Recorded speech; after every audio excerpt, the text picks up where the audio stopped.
Hello friends, welcome to our channel. ఈరోజు మనకి postal డిపార్ట్మెంట్లో ఉన్నటువంటి జీడిఎస్కి సంబంధించి రిజల్ట్స్ అయితే వచ్చేసాయి. ఈ రిజల్ట్స్ అనేవి మనకి విడతల వారీగా అయితే ఉంటుంది. అంటే first list, second list, third list ఇలా అయితే మనకి రిలీజ్ అయితే చేస్తారు. ఇందులో మనకి 5-6 లిస్టులు అయితే రిలీజ్ చేస్తారు. ఫస్ట్ లిస్ట్లో ఒకవేళ మీరు సెలెక్ట్ కాకపోతే టెన్షన్ ఏం తీసుకోకండి. మీరు సెకండ్ లిస్ట్లో, థర్డ్ లిస్ట్లో వాటిలో మీరు సెలెక్ట్ అయ్యే అవకాశం ఉంటుంది కాబట్టి మీరైతే ఏం టెన్షన్ తీసుకోవాల్సిన అవసరం లేదు. ఇప్పుడైతే మనము ఈ జీడిఎస్ పోస్టల్ డిపార్ట్మెంట్లో ఉన్నటువంటి జీడిఎస్ రిజల్ట్స్ ఎలా చూసుకోవాలనేది ఇప్పుడైతే తెలుసుకుందాం. ఇప్పుడు వీడియోలోకి అయితే వెళ్ళిపోదాం. క్రోమ్ బ్రౌజర్ని ఓపెన్ చేసి సెర్చ్ బార్లో జీడిఎస్ ఆన్లైన్ అని సెర్చ్ చేయండి. సెర్చ్ చేసిన బట్టే మీకు ఫస్ట్ వెబ్సైట్ వస్తుంది. దాని మీద మీరు క్లిక్ చేసిన బట్టే మీకు ఇలా అయితే ఇంటర్ఫేస్ అయితే ఓపెన్ అవుతుంది. డిస్క్రిప్షన్లో దీని లింక్ ఉంటుంది. దాని మీద మీరు క్లిక్ చేసిన బట్టే డైరెక్ట్ మీకు అయితే ఇక్కడికైతే వచ్చేస్తారు. మీరు ఇక్కడ మనకి నార్మల్గా కొంచెం జూమ్ చేస్తే ఇక్కడ మనకి జీడిఎస్ ఆన్లైన్ ఎంగేజ్మెంట్ అని కనబడుతుంది కదా, దాని మీద మనం క్లిక్ చేసిన బట్టే మనకైతే ఇలా అయితే నార్మల్గా స్టేట్స్ అయితే కనబడతాయి. అంటే ఏ స్టేట్స్కి సంబంధించి రిజల్ట్స్ రిలీజ్ అయ్యాయో ఆ స్టేట్కి సంబంధించిన నేమ్స్ అయితే మనకు కనబడతాయి అనమాట. ఆంధ్రప్రదేశ్, అస్సాం, ఢిల్లీ, గుజరాత్, కర్ణాటక, కింద వచ్చేసి మనకి తెలంగాణ, తమిళనాడు, వెస్ట్ బెంగాల్ అని ఇలా ఏ స్టేట్స్ అయితే మనకి కనబడతాయో ఆ స్టేట్స్కి సంబంధించిన రిజల్ట్స్ మాత్రమే వచ్చాయని మనం అర్థం చేసుకోవాలి. ఆంధ్రప్రదేశ్ వాళ్ళు ఆంధ్రప్రదేశ్ మీద క్లిక్ చేసిన బట్టే దానికి సంబంధించిన లిస్ట్ అయితే వచ్చేస్తుంది PDF. అదే తెలంగాణ వాళ్ళు తెలంగాణ మీద క్లిక్ చేసిన బట్టే మనకైతే తెలంగాణకు సంబంధించిన లిస్ట్ అయితే వచ్చేస్తుంది, ఎంతమంది సెలెక్ట్ అయ్యారు ఏందనేది.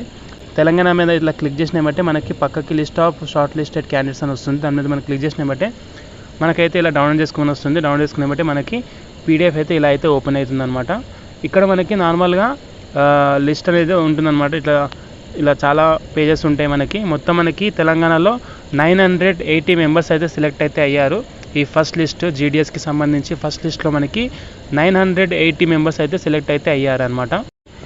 ఈ ఇచ్చినటువంటి పీడిఎఫ్లో మన నేమ్ ఉందా లేదా, మనం సెలెక్ట్ అయ్యామా లేదా అనేది ఎలా చూసుకోవాలి అంటే, మీరు మీ యొక్క రిజిస్ట్రేషన్ నెంబర్ ఉంటుంది కదా, మీరు అప్లై చేసుకున్నారు కదా, ఆ రిజిస్ట్రేషన్ నెంబర్ని ఇక్కడ మీకు పైన కనబడుతుంది కదా సెర్చ్ బారు, ఆ సెర్చ్ బార్లో మీ యొక్క రిజిస్ట్రేషన్ నెంబర్ని ఎంటర్ చేసి మీరు మీ యొక్క నేమ్ ఉందా లేదా అనేది, మీ యొక్క రిజిస్ట్రేషన్ నెంబర్ ఉందా లేదని చూసుకోవచ్చు. ఒకవేళ మీరు సెలెక్ట్ అయ్యారు అంటే మీ యొక్క రిజిస్ట్రేషన్ నెంబర్ అనేది ఒక స్కెచ్తో ఇట్లా మార్క్ చేసి అయితే ఉంటుందన్నమాట. అలా ఒకవేళ ఉంటే మీరు సెలెక్ట్ అయినట్టు. ఒకవేళ ఈ ప్రాసెస్ మాకు వద్దు అన్నా అంటే ఇంకో విధంగా కూడా చూసుకోవచ్చు మీ రిజల్ట్స్. ఎలా అంటే మనకి ఫస్ట్ రోలో కనబడుతుంది కదా ఆదిలాబాద్ అని, ఫస్ట్ రోలో మనకి డివిజన్ అని ఉంది. ఈ డివిజన్ మనకి నార్మల్గా డివిజన్ నేమ్స్ ఉంటాయి, ఆదిలాబాదు, మహబూబ్ నగర్, హైదరాబాద్, సికింద్రాబాదు ఇలా అయితే ఉంటాయి అన్నమాట.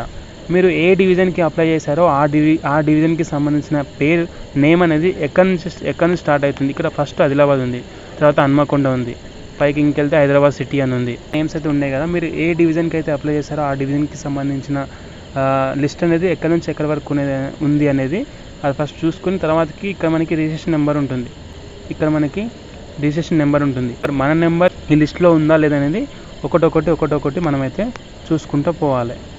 చాలా ఓపిక ఉండాలి, ఎందుకంటే చాలామందికి ఓపిక ఉండదు. చాలామంది సెలెక్ట్ అవుతారు కానీ చూసుకోవడానికి ఓపిక ఉండదు. అలా ఒకవేళ మీకు ఓపిక లేకపోతే మీరైతే ఈ యొక్క గవర్నమెంట్ జాబ్ని అయితే వదులుకున్న వాళ్ళు అయితే అవుతారనమాట. లిస్ట్ అనేది చాలా పెద్దగా ఉంది కాబట్టి 980 మెంబర్స్ సెలెక్ట్ అయ్యారు కాబట్టి ఈ 980లో మీరు ఉన్నారా లేదనేది మీరు ఓపికతో చూసుకోవాలి. సెర్చ్ బార్లో పైన మీరు సెర్చ్ బార్లో ఎంటర్ చేసి కూడా చూసుకోవచ్చు, కానీ కొన్ని టెక్నికల్ ఇష్యూ వల్ల ఒక్కొక్కసారి మీకు చూపించకపోవచ్చు. ఒకవేళ టెక్నికల్ ఇష్యూ వల్ల చూపించకపోతే, మీరు సెలెక్ట్ అయినా సరే చూపించకపోతే మీరు గవర్నమెంట్ జాబ్ వచ్చినా సరే కోల్పోయినట్టే కదా. అవన్నీ ఎందుకు, నార్మల్గా మీరు కొంచెం మీకు కొంచెం ఓపిక ఉంటే నార్మల్గా డివిజన్, మీరు ఏ డివిజన్కి అయితే అప్లై చేశారో ఆ డివిజన్ దగ్గరికి డైరెక్ట్గా వెళ్ళిపోయి, ఇప్పుడు నేను సికింద్రాబాద్ డివిజన్కి అప్లై చేశాను అనుకోండి, సికింద్రాబాద్ డివిజన్ దగ్గరికి వెళ్ళిపోతాను డైరెక్ట్ సికింద్రాబాద్ డివిజన్ ఎక్కడైతే ఉంటుందో ఇది సికింద్రాబాద్ డివిజన్ దగ్గరికి వచ్చేసి మీరైతే మీ యొక్క రిజిస్ట్రేషన్ నెంబర్ ఉందా లేదా అనేది సెలెక్ట్ అయితే చేసుకోవాలి. రిజిస్ట్రేషన్ నెంబర్ ఉందా లేదా అనేది వెతికితే మీకు మీ యొక్క రిజిస్ట్రేషన్ నెంబర్ ఒకవేళ కనబడితే మీరు నార్మల్గా సెలెక్ట్ అయినట్టు. ఈ జీడిఎస్ ఫస్ట్ లిస్ట్లో ఎవరైతే సెలెక్ట్ అయ్యారో వాళ్ళకి నార్మల్గా డాక్యుమెంట్ వెరిఫికేషన్ అయితే ఉంటుంది. ఒరిజినల్ డాక్యుమెంట్స్ని మీరు తీసుకుని వెళ్ళాల్సి ఉంటుంది. మీ హెడ్ ఆఫ్ డిపార్ట్మెంట్ ఏదైతే ఉంటుందో అక్కడికైతే మీరు మీ యొక్క డాక్యుమెంట్స్ని తీసుకుని వెళ్ళాలి. మీకు మీ యొక్క జీమెయిల్కి మెసేజ్ వస్తుంది, అంటే మీరు ఎక్కడికి వెళ్ళాలి, ఏ డాక్యుమెంట్స్ తీసుకుని వెళ్ళాలి అనేది మెసేజ్ అయితే వస్తుంది సెలెక్ట్ అయిన వాళ్ళకి. నార్మల్గా మీకు మీ యొక్క డాక్యుమెంట్ వెరిఫికేషన్ ఎప్పుడు ఉంటుంది, లాస్ట్ డేట్ ఎప్పుడు అనేది చూసుకుంటే ఇక్కడ మీకు లిస్ట్ పైన మీకు డేట్ కనబడుతుంది 3/9/2024 అంటే మనకి సెప్టెంబర్ 3 లాస్ట్ డేట్ అనమాట. ఈ సెప్టెంబర్ 3 కల్లా మీరు మీ యొక్క డాక్యుమెంట్ వెరిఫికేషన్కి అయితే వెళ్ళాలి. మీ యొక్క ఒరిజినల్ డాక్యుమెంట్స్ ఏవైతే ఉంటాయో 10th క్లాస్ మెమో కానీ, క్యాస్ట్, ఇన్కము, ఇంకా మీ ఆధార్ కార్డు ఏవైతే ఉంటాయో వీటిని అయితే మీరు తీసుకొని వెళ్ళాల్సి ఉంటుంది మీతో పాటు. అక్కడైతే మీ యొక్క సర్టిఫికేట్స్ని అయితే వాళ్ళు చూస్తారనమాట, ఒరిజినలా లేకపోతే డూప్లికేటా.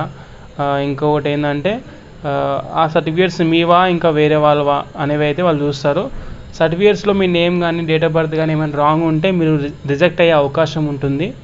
కాబట్టి మీరు సర్టిఫికేట్స్ని అయితే ఒరిజినల్ సర్టిఫికేట్ తీసుకుని వెళ్ళండి, వాటితో పాటు 2 సెట్లు జిరాక్స్లు అయితే తీసుకుని వెళ్ళండి. ఇదనమాట. మీకు ఇంకేమైనా డౌట్స్ ఉంటే కామెంట్ చేయండి. మన ఛానల్ని ఇంతవరకు సబ్స్క్రైబ్ చేసుకోకపోతే సబ్స్క్రైబ్ అయితే చేసుకోండి.